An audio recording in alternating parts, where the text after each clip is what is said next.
एक बार की बात है, घर के सारे लोग भोजन कर रहे थे।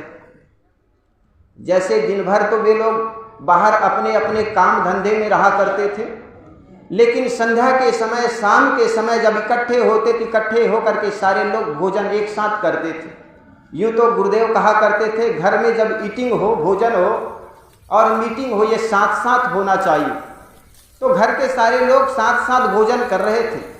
भोजन करते करते बात बात में हंसी विनोद की बातें हो रही थी। तो घर का जो मुखिया था वो बड़े अट्टहास के हंसा करता था, मुख खोल करके हंसा करता था। बात बात में हंसी विनोद की बातों में घर का जो मुखिया था वो बात बात में मुख खोल करके हंसा करता था, अट्टहास के हंसा करता था। तो एक समय ऐसा आया कि उनके मुख में उड़ती हुई मक्खी आई, वो मक्खी घुस गई। अब जरा सोचो, आदमी हंस रहा है मुख खोल करके और मक्खी घुस जाए तो उनकी हालत क्या होगी। 2-4 वमन उल्टियां हुई, फिर भी उनको ऐसा लगने लगा मेरे अंदर मक्खी घूम रही है। कभी वो पेट को पकड़ता, कभी पीठ, कभी सीना को पकड़ता और कहता ये रही मक्खी, ये रही मक्खी। घर के लोगों ने समझाना शुरू किया, चाचा, काका, बाबा, जो भी हो, मक्खियां आपके अंदर में घूमेगी नहीं। अगर मक्खी घुस गई होगी 10 मिनट, 5 मिनट, 10 सेकंड के बाद वो मक्खी आपके जठर अग्नि से कब के मर चुकी होगी। उस आदमी ने तो मानने के लिए तैयार नहीं, क्योंकि उनको एक वहम हो गया, मेरे अंदर मक्खी घुसी हुई। घुसते समय तो मक्खी उन्होंने देखा, लेकिन निकलते हुए मक्खी को देखा नहीं। तो उनको ऐसा लगने लगा मेरे अंदर मक्खी घूम रही है। कभी पेट को पकड़ता, कभी सीने को पकड़ता। लोग बड़े हैरान हुए। उस समय के बड़े से बड़ी मशीन लाए गए, बड़े से बड़े डॉक्टर गांव के बुलाए गए।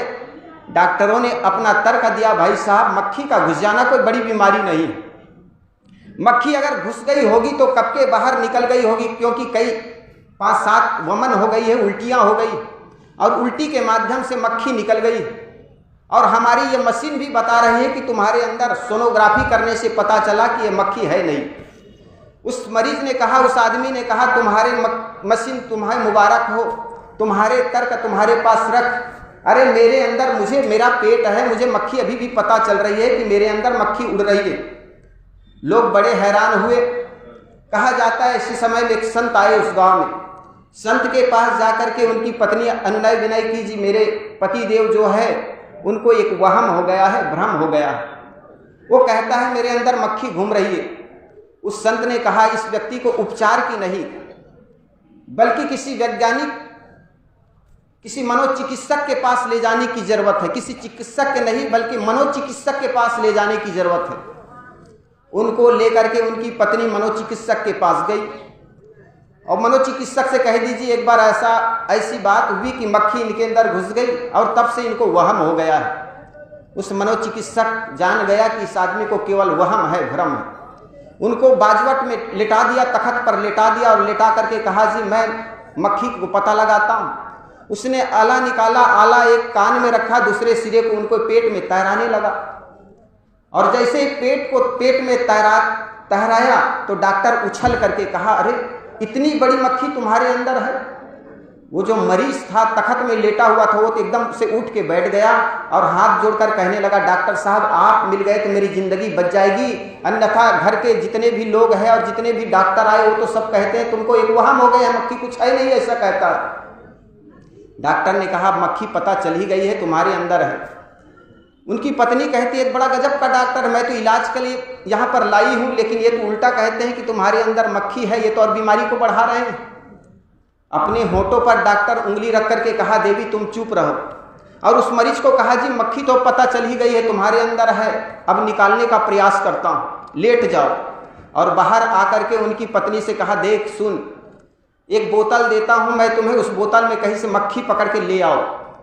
उनकी पत्नी कहती, करोगे क्या? अरे ये तर्क वितर्क का समय नहीं है, तुम केवल मैं जो कहता हूँ वही करते चले जाओ। उस सफ़ेद बोतल को लेकर के उनकी पत्नी चली गई, एक सुंदर बड़ी मक्खी पकड़ के ले आई और उस डॉक्टर को दे दिया। डॉक्टर ने डांट लगाते हुए उस मरीज के पास चला गया, वो आंख बंद करके लेटा हुआ तखत पर। और उस मरीज को कहा, जी देख तुम्हारे अंदर मक्खी है, अब बता मक्खी कहाँ पर उड़ रही है। उन्होंने कहा, डॉक्टर साहब अभी पेट पे उड़ रही है, पेट में मक्खी उड़ रही है। डॉक्टर ने कहा, तो तेजी से खांसो ताकि वो मक्खी, पेट की मक्खी है, वो छाती में आ जाए। उस आदमी ने तेजी से खांसा। डॉक्टर ने कहा अब छाती में आई जी मक्खी? जी डॉक्टर साहब अब मक्खी छाती में आ गई।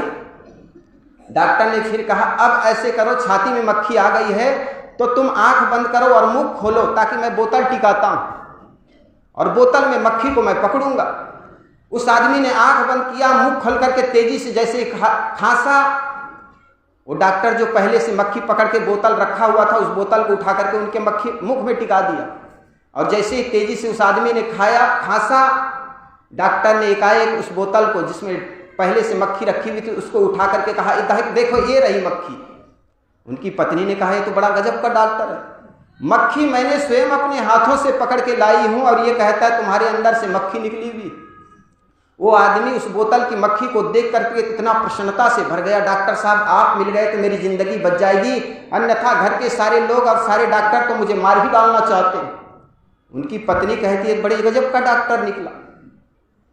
और डॉक्टर उनकी पत्नी के पास आकर के कहने लगा कि देख तुम अपने पति को अगर सही सलामत चाहती हो तो कभी ये मत बताना कि मक्खी पहले से पकड़ के लाई गई है कहीं बाहर से।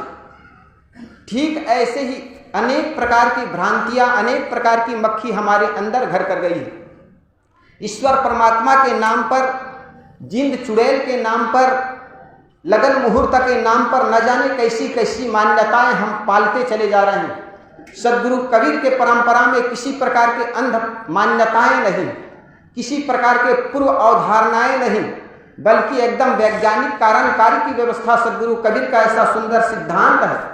उस सिद्धांत को छोड़ करके न जाने कैसी कैसी परंपराओं में, सड़ी गली व्यवस्थाओं में हमारा मन टिकता चला जाता है। आए दिन भविष्यवक्ता चले आते हैं और भविष्यवक्ता जो बताते हैं आपकी ही बातें, कुछ मनोवैज्ञानिक की बातें होती हैं, वो आपके मनोभाव को पढ़ लेते हैं, उनके अनुसार आपकी भाग्य की बातें बताते हैं। और ऐसी कोई दुनिया में भाग्य के वक्ता होते, भविष्यवाणी करने वाला कोई व्यक्ति होता तो सरकार को इससे बड़ा फायदा होता।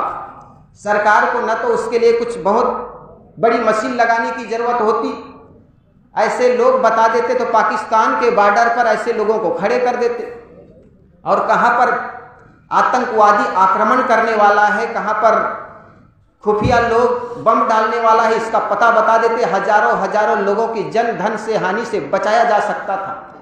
लेकिन केवल लोगों को बरगलाने के लिए, लोगों को फुसलाने के लिए, भ्रांति में डालने के लिए केवल अपनी बातें इस प्रकार के रखते चले जाते हैं। तो सदगुरु कबीर की जो सिद्धांत है, जिसको हम पारक सिद्धांत कहते हैं, किसी प्रकार के अंधविश्वास नहीं।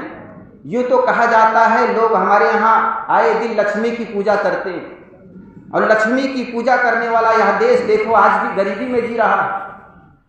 अगर लक्ष्मी की पूजा कर लेने से हमारे पास धन दौलत की बढ़ोतरी हो जाती तो बुलेट ट्रेन चलाने के लिए जापान के पास भिक्षा मांगने की क्या जरूरत थी? बुलेट ट्रेन चलाने के लिए जापान में जाकर के मोदी साहब को कहना पड़ा कि साहब हमारे पास बुलेट ट्रेन चलाने के लिए पैसा नहीं, हमें कुछ सहयोग कीजिए।